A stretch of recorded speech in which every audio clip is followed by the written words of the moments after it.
सत साई भगत जी, मैं अरविंद कुमार दिल्ली से बोल रहा हूँ। मेरा सवाल यह है कि आजकल के दुनिया में डिजिटल क्रांति आ चुका है, जिससे सारे काम इंटरनेट के जरिए हो रहा है। ऐसे में सभी के लिए सीखने अथवा पढ़ाई के लिए YouTube video, audio, motivational classes ये सभी रोज़मर्रा की ज़िंदगी में अति आवश्यक है। और सारे वीडियो ज्ञान ही देता है, चाहे वो सही हो या बुरा ज्ञान हो। और सिर्फ फिल्म, सीरियल और वीडियो में ही गलत चीज़ें नहीं दिखाई या सुनाई जाती है, अपितु आज के सारे समाज में आंखों और कानों के सामने अश्लीलता, मारपीट, क्राइम, संभोग का दृश्य फैल चुका है। तो ऐसे में हम सभी चीज़ों से दूर नहीं रह सकते, और रह भी गए तो सही मामले में दुनिया के साथ कदम से कदम मिलाकर नहीं चल पाएंगे। तो मेरा कहना यह है कि कुछ भी दृश्य या सुने, चाहे वो किसी भी माध्यम से हो, समाज से या सोशल मीडिया से हो, देखें सुने, ताकि समाज के दुख, व्यभिचार और अश्लीलता के अच्छी तरह से समझ पाएं कि काल भगवान कैसे मान्यता विद्या रखा है, हम सतलोक कैसे जा पाएंगे। तो हमारे ख्याल से किसी भी दृश्य या वीडियो देखने या सुनने से बुराई नहीं है, यदि अपने ऊपर बस हो तो। बस गलत चीज़ों को कभी अपनाना या पालन नहीं करना है, सिर्फ अच्छे चीज़ों को पालन करना है, क्योंकि जहर खाने से आदमी मरता है, छूने या देखने से नहीं। तो वीडियो, सीरियल देखने से बुराई नहीं है, यदि भगत को अपने ऊपर बस या कॉन्फिडेंस हो तो वो देखें सुने, गलत चीज़ों को पालन नहीं करें। तो यह क्या सही बात या सोच है? यह शंका समाधान कीजिएगा भगत जी। सत साहिब। बंदी छोड़ सतगुरु रामपाल जी महाराज जी की जय हो। सत साई भगत जी। भगत जी, कुछ कुछ बातें आपकी इस ऑडियो में ठीक हैं और कुछ बातें ऐसी हैं जिनका बिल्कुल भी समर्थन नहीं किया जा सकता है। देखिए, सबसे पहले आपने कहा कि यदि आज हम सोशल मीडिया के साथ में नहीं चलेंगे, हम यदि दुनिया के ताल से ताल नहीं मिलाएंगे, डिजिटल मीडिया के साथ नहीं चलेंगे, तो हम दुनिया के साथ कदम से कदम नहीं मिलाकर चल सकते। देखिए भगत जी, हमें इस दुनिया के साथ कदम से कदम मिला के नहीं चलना है, क्योंकि हम भक्ति मार्ग में हैं और हम भगत हैं। और भगत और जगत का यानी अध्यात्म और इस दुनिया वालों का 36 का आंकड़ा हो जाता है। तो दुनिया वालों के साथ हमने कदम से कदम मिला के चलने की जरूरत नहीं है, क्योंकि दुनिया अंधी है, दुनिया एक पागल कुत्ते की भांति है, और हमें भगत जी उनके साथ में नहीं चलना है। ये अध्यात्म है। अब हमारे कुछ डिफरेंस रीति रिवाज हैं, परंपराएं हैं, हमें केवल उनके अकॉर्डिंग चलना पड़ेगा। और दुनिया चलती है कुरीतियों के साथ में, तो कुरीतियों को हमने छोड़ना पड़ेगा। ये बातें जब आप सतगुरु के ज्ञान की गहराई में जाओगे तब धीरे धीरे आपको समझ में आने लगेंगी। हो सकता है फिलहाल आपको ये वीडियो देख के समझ में ना आए। उसके बाद आप जी कह रहे हैं कि भाई जब तक हम ये जो भी चीजें हैं, फिल्में हैं, सीरियल हैं, टीवी है, जब तक हम ये नहीं देखेंगे तो हमें मालूम कैसे पड़ेगा कि दुनिया में जो अश्लीलता फैल रही है, जो चोरी डकैती, उल्टे कर्म हो रहे हैं, तो जब तक हम इनको देखेंगे नहीं तो हमें मालूम कैसे पड़ेगा कि ये क्या सही है, क्या गलत है। देखिए भगत जी, हर चीज को जानने पहचानने के लिए उस चीज के अंदर घुसना जरूरी नहीं होता है। अब कोई व्यक्ति आपको समझाए, या गुरुदेव जैसे सन 1994 से समझा रहे हैं कि भाई शराब नहीं पीनी चाहिए, शराब बहुत गंदी चीज है, शराब पीने से लीवर, फेफड़े खराब हो जाते हैं, बुढ़ापे में बहुत सारे रोग शुरू हो जाते हैं, और शराब हमारे पूरे शरीर को इफेक्ट करती है और भक्ति मार्ग में सबसे बड़ी बाधा है। अब कोई भगत कहे नहीं जी, जब तक शराब पियेंगे नहीं तो मालूम कैसे पड़ेगा कि शराब लीवर खराब करती है, तो ये तो फिर मूर्खता हो गई। ये कोई समझदारी वाली बात नहीं है, क्योंकि कहते हैं समझदार व्यक्ति वो नहीं है जो ठोकर खा के समझे। समझदार व्यक्ति वो होता है जो दूसरों की ठोकर से समझ जाए कि अगर इस रास्ते जाऊंगा तो मैं भी आज नहीं तो कल अपना अंगूठा फुड़वा ही लूंगा। और गुरुदेव ने कभी भी टीवी वगैरह देखने के लिए मना नहीं किया है।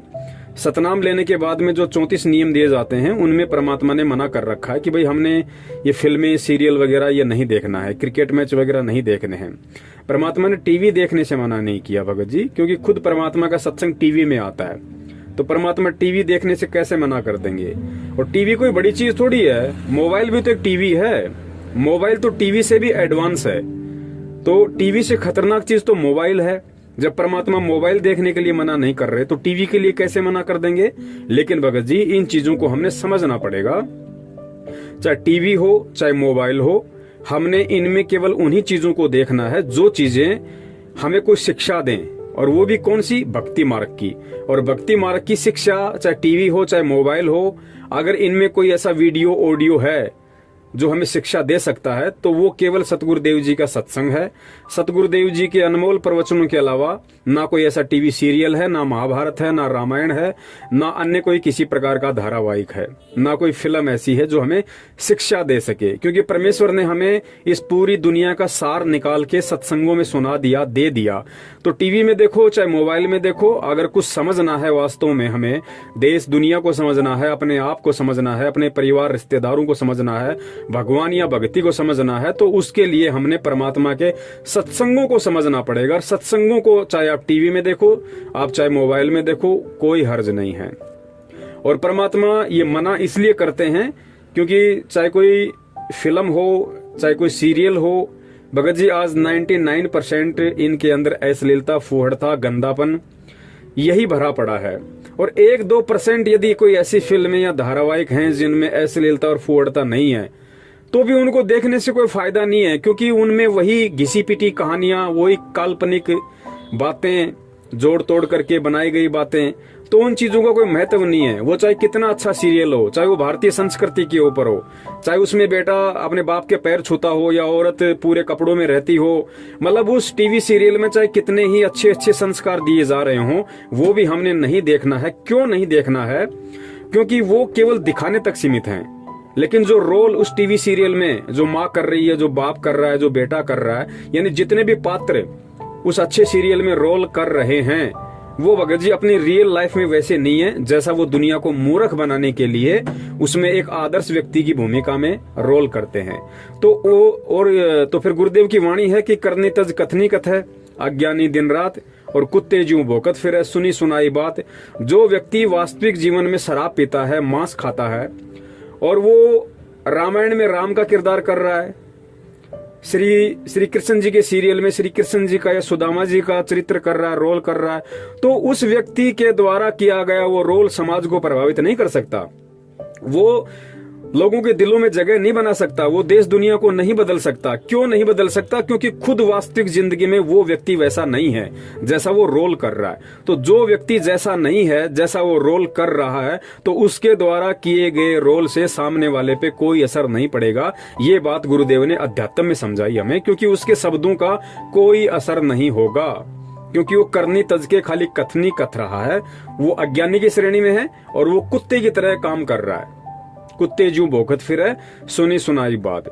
उसके बावजूद परमात्मा ने हमें ये टीवी, फिल्म, क्रिकेट वगैरह फालतू के नाटक और बहुत सारे अश्लील कॉमेडी टाइप के सीरियल आते हैं, ये परमात्मा ने हमें देखने के लिए इसलिए मना किया है क्योंकि भगत जी आप और हम सब जीव हैं। अब हमें पूर्ण परमात्मा मिला है।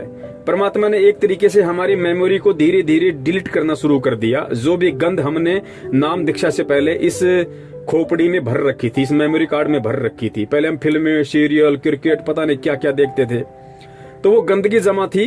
तो परमात्मा ने अब उसको फॉर्मेट मारना शुरू कर दिया, धीरे धीरे धीरे धीरे अपने सत्संग रूपी जल उसके अंदर डालना शुरू कर दिया। तो धीरे धीरे पहले वाली गंदगी निकलना शुरू हो गई है। अब अगर हम ये सोच के कि रामायण बहुत अच्छा सीरियल है, महाभारत बहुत अच्छा सीरियल है, तो भगत जी ना तो रामायण अच्छा है ना महाभारत अच्छा है, क्योंकि परमात्मा ने बता दिया कि महाभारत में जो 5 पांडव थे, जो 100 कौरव थे, उनसे बड़े कुचरित्र इंसान दुनिया में और कोई नहीं हो सकते। उन लोगों से शिक्षा नहीं मिल सकती, क्योंकि युधिष्ठिर को महाभारत में बहुत अच्छा कैरेक्टर माना जाता है। और फिर गुरुदेव ने उनकी असलियत बताई कि जिस व्यक्ति को तुम अपना आदर्श मान रहे हो, आदर्श उसी को माना जाता है कि उसके जैसे हम भी बनने का प्रयास करें, हम भी उसके जैसे बने। हीरो कौन होता है? हीरो होता है जो एक समाज का आदर्श हो, एक आईना हो, ताकि लोग उसकी शिक्षाओं पे चलें, लोग उसके जैसा बनना चाहें, वो हीरो होता है। तो आज दुनिया में संत रामपाल जी महाराज जी के अलावा ना तो कोई एक सच्चा आदर्श है और ना ही कोई एक सच्चा हीरो है। तो युधिष्ठिर को लोग अपना हीरो मानते हैं महाभारत का। फिर गुरुदेव ने सच्चाई बताई कि जिस व्यक्ति ने राज्य प्राप्ति की लालसा में अपनी औरत को जुए में दांव पे लगा दिया, उससे बड़ा कुचरित्र इंसान दुनिया में कोई नहीं हो सकता। अब देख लो भाई, युधिष्ठिर जैसा किसको बनना है? अगर युधिष्ठिर जैसा बनना है तो फिर कभी न कभी अपनी औरत को या माँ बहन बेटियों को दांव पे लगाना पड़ेगा भाई। फिर परमात्मा ने रामायण का बताया कि लोग रामायण इसलिए देखते हैं ताकि हमारे बच्चों में संस्कार आए, हमारे बच्चे राम जैसे बने, मर्यादा पुरुषोत्तम बने। तो गुरुदेव ने बताया कि भाई राम का जीवन देख लो, राम कौन सा मर्यादा पुरुषोत्तम था। सीता जी की अग्नि परीक्षा लेने के बाद भी कि सीता जी बिल्कुल निष्कलंक है, गंगा की तरह पवित्र है, इसने कभी रावण के विषय में सोचा भी नहीं, संपर्क करना तो बहुत दूर की बात रहा। परीक्षा लेने के बाद भी एक आम व्यक्ति के कहने पे और अपनी गर्भवती पत्नी को घर से बाहर निकाल दिया, बेचारी को अकेली जंगल में भटकने के लिए छोड़ दिया। वो तो परमात्मा की दया थी उस पे, कबीर साहिब की दया थी सीता जी पे, उसके पिछले भक्ति संस्कार थे, जो उसको एक ऋषि मिल गया, अपनी झोपड़ी में ले गया, उसको अपनी बेटी की तरह पाला।